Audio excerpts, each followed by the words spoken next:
اعوذ باللہ من الشیطان الرجیم بسم اللہ الرحمن الرحیم۔ شروع کرتا ہوں اللہ کے ببرکت نام سے جو بڑا مہربان نہایت رحم والا ہے۔ السلام علیکم ناظرین، آپ دیکھ رہے ہیں یوٹیوب چینل سے چشمہ ہدایت 786۔ ناظرین، آج ہم سورہ بقرہ کی آیت نمبر 61 کا ترجمہ اور اس کی تفسیر بیان کریں گے۔ ترجمہ: اور جب تم نے کہا اے موسیٰ ہم سے ایک ہی قسم کے کھانے پر ہرگز صبر نہ ہو سکے گا، اس لیے اپنے رب سے دعا کیجیے کہ وہ ہمیں زمین کی پیداوار، ساگ، ککڑی، گیہوں، مسور اور پیاز۔ آپ نے فرمایا، بہتر چیز کے بدلے ادنیٰ چیز کیوں طلب کرتے ہو؟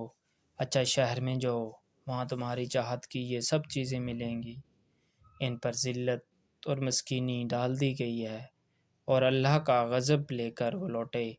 یہ اس لیے کہ وہ اللہ تعالیٰ کی آیتوں کے ساتھ کفر کرتے تھے اور نبیوں کو ناحق قتل کرتے تھے۔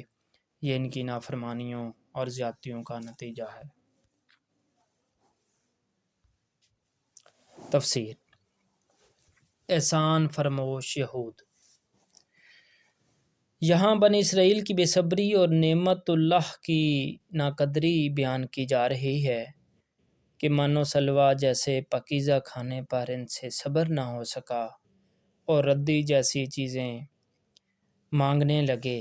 ایک طعام سے مراد ایک قسم کا کھانا یعنی من و سلوہ ہے۔ فہم کے معنی میں اختلاف ہے۔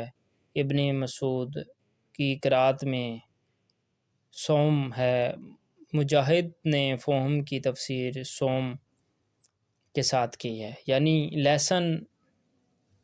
حضرت ابن عباس سے بھی یہ تفسیر مروی ہے اگلی لغت کی کتابوں میں، کے معنی یعنی ہماری روٹی پکاؤ کے ہیں۔ امام ابن جریر فرماتے ہیں اگر یہ صحیح ہو تو یہ حروف مبدلہ میں سے ہے، جیسے آسور و شر وغیرہ، جن میں فے سے تے اور سے بدلا گیا کیونکہ یہ دونوں مخرج کے اعتبار سے بہت قریب ہیں۔ والعالم۔ اور لوگ کہتے ہیں فوم کے معنی گیہوں کے ہیں۔ حضرت ابن عباس سے بھی یہی تفسیر منقول ہے، اور حجہ کے اشعار میں بھی فہم گیہوں کے معنی میں آیا ہے۔ بنی ہاشم کی زبان میں فہم گیہوں کے معنی میں مستعمل تھا۔ فہم کے معنی روٹی کے بھی ہیں، بعض نے سنبلہ کے بھی معنی کیے ہیں۔ حضرت قتادہ اور حضرت عطا رحمۃ اللہ علیہ فرماتے ہیں جس اناج کی روٹی پکتی ہے اسے فوم کہتے ہیں۔ بعض کہتے ہیں فوم ہر چیز کے اناج کو کہتے ہیں۔ حضرت موسیٰ نے اپنی قوم کو ڈانٹا کہ تم ردی چیز کو بہتر کے بدلے کیوں طلب کرتے ہو؟ پھر فرمایا شہر میں جاؤ، وہاں یہ سب چیزیں پاؤ گے۔ جمہور کی قرأت مصرع ہی ہے اور تمام قرأتوں میں یہی لکھا ہوا ہے۔ ابن عباس سے مروی ہے کہ شہروں میں سے کئی شہر میں چلے جاؤ۔ بنی ابی بن کعب اور ابن مسعود سے مصر کی قرأت بھی ہے اور اس کی تفسیر مصر شہر سے ہے، اور یہ بھی ہو سکتا ہے کہ مصرع سے بھی مراد مخصوص شہر مصر لیا گیا ہو اور یہ الف مصرع کا ایسا ہو جیسے میں ہے۔ مصر سے مراد عام شہر لینا ہی بہتر معلوم ہوتا ہے۔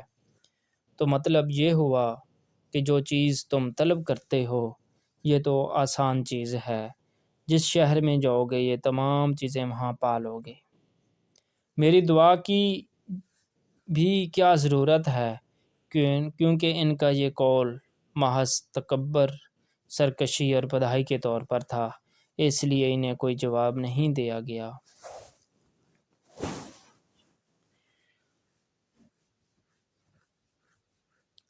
کہ ذلت اور مسکینی ان کا مقدر بنا دی گئی، آنت و پشتی پر ان پر مسلط کر دی گئی، جزیہ ان سے وصول کیا گیا، مسلمانوں کے قدموں تلے انہیں ڈال دیا گیا، فاقہ کشی اور بھیک کی نوبت پہنچی، اللہ کا غضب و غصہ ان پر اترا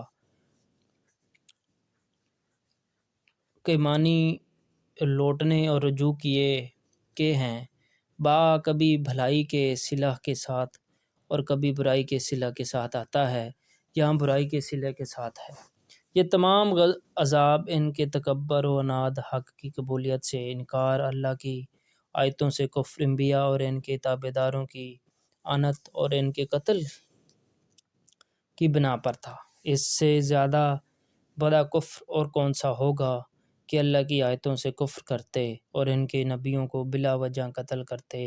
رسول اللہ صلی اللہ علیہ وسلم فرماتے ہیں، تکبر کے معنی حق کو چھپانے اور لوگوں کو ذلیل سمجھنے کے ہیں۔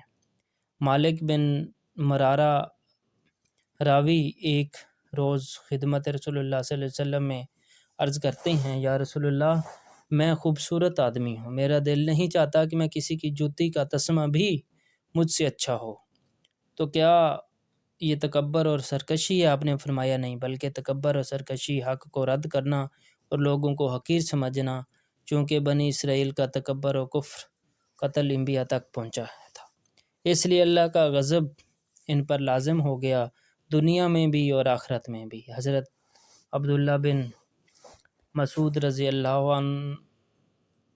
اللہ تعالیٰ عنہ فرماتے ہیں کہ ایک بنی اسرائیل میں ان میں موجود 300 نبیوں کو قتل کر ڈالتے تھے، پھر بازاروں میں جا کر اپنے لین دین میں مشغول ہو جاتا۔ رسول اللہ صلی اللہ علیہ وسلم فرماتے ہیں، سب سے زیادہ سخت عذاب قیامت کے دن اس شخص کو ہوگا جسے کسی نبی نے قتل کیا ہو یا اس نے کسی نبی کو مار ڈالا ہو۔